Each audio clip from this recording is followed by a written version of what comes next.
Ang pinakaunang nagkamit ng kasalanan sa Biblia ay ang Diyos. Nung nagsinungaling siya tungkol sa punong kahoy, the tree of knowledge of good and evil. Ang sabi niya kay Eva at Adan, huwag na huwag niyong gagalawin ang bunga ng punong kahoy na nasa gitna ng halamanan. Dahil sa araw na kakainin niyo ang bunga nito, kayo ay mamamatay. Ang sabi ng ahas kay Eva, hindi kayo mamamatay. Mamumulat lamang ang mata nyo sa kung ano ang mabuti at masama. Magiging kawangis nyo ang Diyos. At yun nga ang nangyari. Kaya ang pinakaunang nagkamit ng kasalanan sa Biblia ay ang Diyos. Dahil kasalanan ng pagsisinungaling. Maliban na lang kung ang Diyos na nasa lumang tipan ay hindi naman talaga ang Diyos na lumikha sa ating mga tao. Maliban na lang kung ang mga Anunnaki talaga ang siyang lumikha sa ating mga tao. At nung nagkaroon ng divine intervention kay Mama Mary, nung dumating si Jesus sa mundo natin, dun tayo nagkaroon ng Christ consciousness, ng kamalayan, na naging daan, naging tulay sa katotohanan at buhay na mas may nakatataas pa pala kaysa sa mga Anunnaki. Mas may nakatataas pa pala kaysa sa mga lumikha sa atin. At yun ang tinawag niyang Ama. Kayo, ano sa tingin niyo ang totoo? Pre-man! Higher perspective! Gusto ko kayong bigyan ng babala sa mga ganitong klaseng content creator na ginagamit ang Biblia, ginagamit ang Diyos para gumawa ng sariling agenda. Imbis na pag-aralan kung bakit naisulat ito, imbis na pag-aralan ang kasaysayan nitong Biblia, ang ginagawa nila ay ginagamit na lamang ito at hinahaluan ng mythology. Bago niyo po paniwalaan ang ganitong mga content creator, tingnan niyo muna ang kailang pamumuhay at lifestyle, kung naaayon ba sa katuwiran ng Diyos. Kung talaga bang sila ay nangangaral ng katuwiran ng Diyos. Diyan pa lang po pwede nyo nang makita kung sila ba talaga ay may daladalang katotohanan. Okay? Ang sabi ni Apostol Pedro sa 2 Peter chapter 3 verse 15, may mga taong hindi nakakaunawa sa kasulatan, kaya ang kailang ginagawa ay binabaluktot na lamang. Kaya sila ay mapupunta sa destruction. Yan po ay malinaw na itinuturo ng Biblia. Kaya hindi katakataka kung bakit may mga ganitong tao na binabaluktot na lang ang kasulatan at ini-interpret ito, hinahaluan ng mythology dahil sa kailang sariling pananaw, dahil hindi nila pinag-aralan talaga itong Biblia. Ang sabi niya na ang Diyos Ama daw ang unang nagsinungaling dahil nung kinain ni Adan at Eva ang bunga ng punong kahoy na nakaalam ng mabuti at masama, hindi naman sila namatay.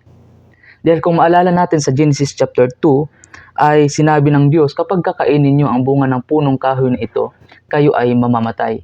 Sa pagkakataon na kinain nila, hindi sila namatay. Kaya para sa kanya, nagsinungaling daw ang Diyos. Gusto ko pong patunayan sa inyo, sa video na ito, na hindi po sinungaling ang Diyos ng Biblia. Ang Diyos po ng Biblia ay hindi marunong magsinungaling, siya po ay tapat sa kanyang mga sinabi, at lahat ng kanyang mga sinabi ay nagaganap. Unang dahilan, kung bakit hindi po nagsinungaling ang Diyos sa kanyang sinabi na ang tao ay mamamatay kapag kakain sa bunga ng punong kahoy na yon. Una, ang tao ay mamamatay physical. Namatay ba physical sila Adan at Eva? Ang sabi ng Biblia, oo, sila ay namatay physical. Kaya nga po ang sabi sa Hebrews chapter 9 verse 27, as it is appointed unto man once to die, but after this the judgment. Lahat ng tao mamamatay. Walang sinumang tao ang hindi mamamatay. Sapagkat yan ay nakasulat sa Biblia. Walang gamot sa kamatayan ng tao. Lahat tayo dadaan dyan. Maliban kung tayo ay aabutan sa pagparito muli ng Panginoong Hesukristo. Unang punto, mamamatay tayo physical. Kasama niyan doon sa pagkakasala nila Adan at Eva. Dahil nung sila ay nagkasala, naging salot ang lahat ng ground, pumasok ang kasalanan sa sanlibutan. Yan po ay pinaliwanag ni Apostol Pablo sa Romans chapter 5 verse 12. Dahil sa isang taong nagkasala, ang kasalanan ay pumasok sa sanlibutan. At makikita natin kung paano kinurse ng Diyos ang ground dahil sa pagkakasala na yon. Lahat na apektuhan sa pagkakasala nila Adan at Eva. Dahil ang lahat ng bagay ay ginawa ng Diyos na perpekto. Okay? Malinis, perpekto. Pero dahil sumuway sa Adan at Eva, sa utos ng Diyos, pumasok ang kasalanan na apektuhan ang lahat. Okay?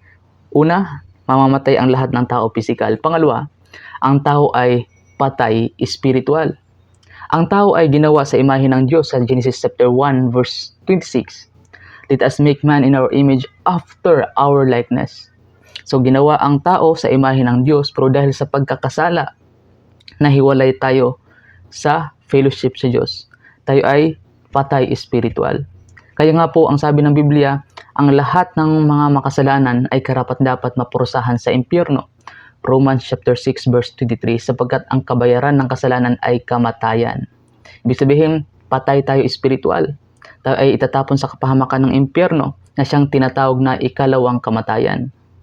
So, ibig sabihin, totoo ang sinabi ng Diyos na kayo ay mamamatay. Una, physical. Pangalawa, spiritual.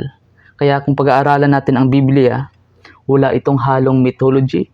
Lahat ng sinabi ng Diyos ay nangyari at magaganap pa. So, kaya nga po, dahil sa kasalanan na yan, ang Panginoong Hesukristo ay naparito, nagkatawang tao upang tubusin tayo sa kapahamakan ng impyerno dahil sa kasalanan. Kaya ang sino mang sasampalataya sa Panginoon ayon sa Biblia ay makakatanggap o magkakaroon ng kapatawaran ng kasalanan. Si Kristo po ay hindi lamang consciousness. Okay? Hindi lamang consciousness, siya ay Diyos na nagkatawang tao upang bigyan tayo ng tiyak na kaligtasan. At ang Diyos nang gumawa ng mundo sa Old Testament at New Testament ay iisa lang po at hindi nagbabago.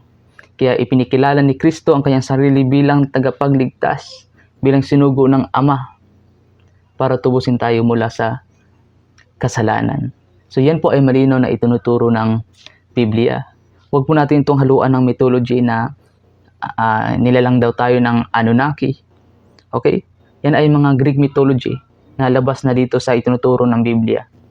At kailanman hindi naging parte sa Biblia ang Greek mythology. So huwag kayong maniwala sa mga nakikita niyong nagbabiral sa TikTok or sa Facebook na bumabaluktot sa salita ng Diyos, dahil yan ay paalala na ng Biblia na may mga darating upang iligaw ang marami. Maraming salamat sa inyong panunod.